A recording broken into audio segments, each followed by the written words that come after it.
On the edge of Ashford, Ohio, there was an old pumpkin patch no one talked about anymore.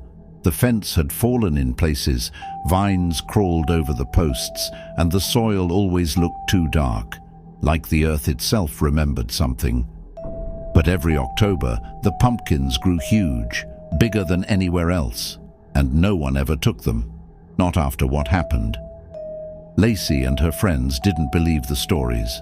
They were bored, looking for something scary to film for their Halloween video.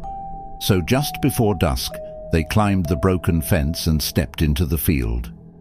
It was quiet, too quiet.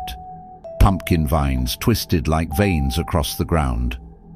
Lacey leaned down to examine one of the pumpkins. It looked normal at first, but as the sunlight dipped lower, its shape changed in the shadows, rounder, smoother, and then she saw it.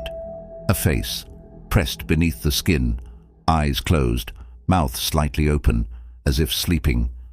"Guys," she whispered. The others turned. Every pumpkin around them, dozens, had faces, some old, some childlike, some twisted in silent screams. The air grew heavy. The vines began to move. A soft, thick whisper rose through the field, like wind passing through teeth. "They planted what they couldn't bury." Lacey stumbled back, heart pounding. The pumpkins pulsed, swollen, shifting, as if something inside them was trying to breathe. One of the pumpkins opened its eyes. The scream that followed didn't come from the pumpkin.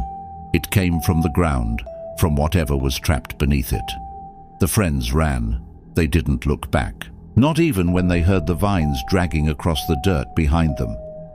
They made it out of the field just as the last bit of sunlight disappeared. By morning, the pumpkins looked normal again. No faces, no movement, no sign of what they'd seen. But Lacey couldn't sleep after that, because every time she closed her eyes, she saw one of the pumpkins, the one with the child's face. And it was still breathing. And sometimes late at night, she can still hear the whisper through her bedroom window, carried on the wind from the fields. "Grow with us.